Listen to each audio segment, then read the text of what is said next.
हाल ही में पीएम मोदी ने देश को संबोधित किया था, जिसमें उन्होंने कांग्रेस को जमकर घेरा था और अब विपक्ष का यह हमला पीएम मोदी पर भारी पड़ गया है। विपक्ष इस मामले को लेकर सुप्रीम कोर्ट पहुंच गया है, जिससे पीएम मोदी समेत पूरी बीजेपी की मुश्किलें बढ़ना तय माना जा रहा है। क्या है पूरी खबर, जानेंगे इस रिपोर्ट में। संसद में महिला आरक्षण से जुड़ा संशोधन विधेयक बहुमत नहीं मिलने से गिर गया था, जिसका आरोप सरकार ने विपक्ष पर लगाया।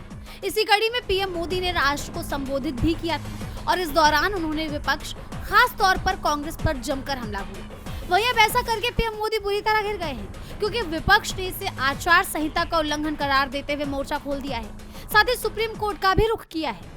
इंडियन नेशनल कांग्रेस के केरल इकाई के नेता और थ्रिसूर से पूर्व सांसद टीएन प्रतापन ने पीएम मोदी के भाषण को मॉडल कोड ऑफ कंडक्ट का उल्लंघन बताते हुए अदालत में एक याचिका दाखिल की। बार एंड बेंच की रिपोर्ट के अनुसार याचिका में कहा गया है कि 18 अप्रैल को शाम 8:30 बजे प्रधानमंत्री ने दूरदर्शन और संसद टीवी पर राष्ट्र के नाम संबोधन दिया। ये भाषण उन राज्यों में चुनाव चल रहे होने के बावजूद दिया गया जहां 15 मार्च से मॉडल कोड लागू है। इन राज्यों में असम, केरल, तमिलनाडु, पश्चिम बंगाल और पुदुचेरी शामिल है।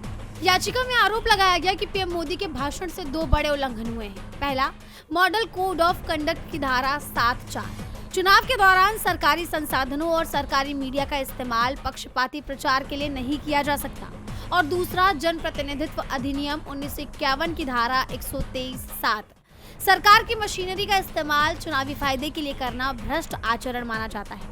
कांग्रेस नेता ने याचिका में अदालत से मांग की है कि चुनाव आयोग प्रधानमंत्री नरेंद्र मोदी और बीजेपी को शो कॉज नोटिस जारी करे, पीएम के भाषण को सरकारी प्लेटफॉर्म से हटाया जाए, चुनाव आयोग की धारा 123(7) के उल्लंघन की जांच करे और कोर्ट द्वारा तय समय में रिपोर्ट दे। साथ ही प्रधानमंत्री पर आगे प्रचार पर अस्थायी रोक भी लगाई जाए। कांग्रेस की इस मांग के बाद पीएम मोदी समेत पूरी बीजेपी की मुश्किलें बढ़ना तय माना जा रहा है।